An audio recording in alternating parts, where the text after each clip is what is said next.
আসসালামু আলাইকুম প্রিয় ভিউয়ার্স, আশা করি আপনারা সবাই ভালো আছেন। আলহামদুলিল্লাহ, আল্লাহর রহমতে আমিও ভালো আছি। আজকে এই ভিডিওর মাধ্যমে আপনাদেরকে বলবো একজন ইমানদার ব্যক্তির রূহ কিভাবে কবজ করা হয় এবং রূহ কবজের পর তার সাথে যা যা ঘটে তা সম্পর্কে এই ভিডিওটিতে বিস্তারিত আলোচনা করব ইনশাআল্লাহ। সবাই ভিডিওটি স্কিপ না করে পুরোটা দেখার অনুরোধ রইল। আমাদের সবার এটা জানা আছে যে সবাইকে একদিন মৃত্যুবরণ করতেই হবে। কুল্লু নাফসিন যায়িকাতুল মউত, মৃত্যুর স্বাদ গ্রহণ করতেই হবে। তাই আল্লাহ তাবারক তাআলার এই সৃষ্টি জগতের প্রত্যেক মানুষের রূহ একই রকম ভাবে রূহ কবজ করা হয় না। ইমানদারদের রূহ খুবই সুন্দর ও আরামদায়ক ভাবে রূহ কবজ করা হয় এবং যাহারা ইমান ছাড়া এই দুনিয়া থেকে বিদায় হয় তাহাদের রূহ অনেক কষ্টদায়ের মধ্যে কবজ করা হয়। আল্লাহু আকবার। রূহ কবজের বর্ণনা কুরআন এবং হাদিসের মধ্যে অনেক জায়গায় বর্ণনা করা হয়েছে। এই রূহ কবজের প্রসঙ্গে একটি হাদিসে এসেছে, বারা ইবনে আযেব রাদিয়াল্লাহু তাআলা আনহু থেকে বর্ণিত। তিনি বলেন, এক আনসারী ব্যক্তির দাফন কাফনের জন্য আমরা একদিন রাসূলুল্লাহ সাল্লাল্লাহু আলাইহি সাল্লামের সাথে বের হলাম। আমরা কবরের কাছে পৌঁছে গেলাম, তখন কবর কুড়া শেষ হয়নি। রাসূলুল্লাহ সাল্লাল্লাহু আলাইহি সাল্লাম সেখানে বসলেন। আমরা উনার চারিপাশে এমন ভাবে বসে গেলাম যেন আমাদের মাথার উপর পাখি বসেছে। তখন রাসূলুল্লাহ সাল্লাল্লাহু আলাইহি সাল্লাম বলেন, তোমরা কবরের শাস্তি থেকে আল্লাহর কাছে প্রার্থনা করো।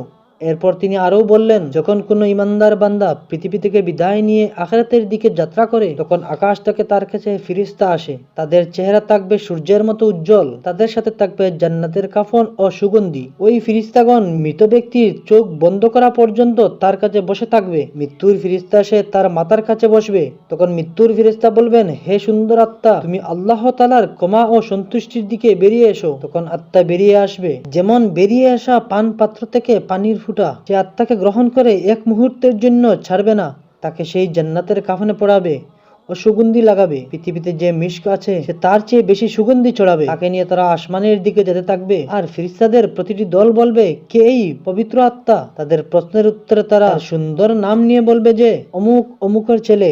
এমনি ভাবে প্রথম আসমানে চলে যাবে। তার জন্য প্রথম আসমানের দরওয়াজাগুলো খুলে দেওয়া হবে। এমনি করে প্রতিটি আসমান অতিক্রম করে যখন সপ্তম আসমানে যাবে তখন আল্লাহ রাব্বুল আলামিন বলবেন, আমার বান্দার আমলনামাটা ইল্লিনে রেখে দাও আর তার আত্মাটা দুনিয়াতে তার দেহের কাছে পাঠিয়ে দাও। এরপর কবরে প্রশ্নের জন্য দুজন ফেরেশতা আসবেন।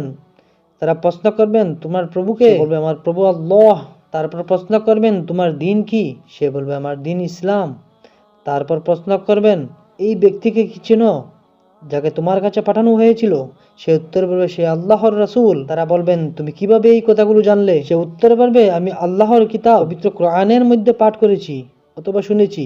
তারপর ওই কবরকে জান্নাতের বিছানা বিছিয়ে দেওয়া হয়। তার কবর থেকে জান্নাতের একটি দরওয়াজা খুলে দেওয়া হয়। জান্নাতের সুঘ্রাণ ও বাতাস আসতে থাকে। যতদূর চোখ যায় ততদূর কবর প্রশস্ত করে দেওয়া হয়। আরেকটি হাদিসে এসেছে, 70 হাত পর্যন্ত কবরকে প্রশস্ত করে দেওয়া হয়। একজন ইমানদার ব্যক্তিকে কবরে যখন পুনরায় জীবিত করা হয় তখন সে অনেক আফসোস করতে থাকে এবং পরিবার পরিজনকে ডাকতে থাকে। তখন একজন ফেরেশতা এসে তাকে সান্ত্বনা দিতে থাকে। সুবহানাল্লাহ। আল্লাহ যেন আমাদের সবাইকে এরকম মৃত্যু দান করেন। আল্লাহ আমাদের সবাইকে ঈমানের সাথে মৃত্যুবরণ করার তৌফিক দান করুন। আমিন। সবাই কমেন্ট বক্সে একবার হলেও আমিন লিখে যাবেন। যদি ভিডিওটি ভালো লাগে লাইক করবেন, শেয়ার করবেন এবং চ্যানেলটি সাবস্ক্রাইব করবেন। আসসালামু আলাইকুম ওয়া রাহমাতুল্লাহি ওয়া বারাকাতুহু।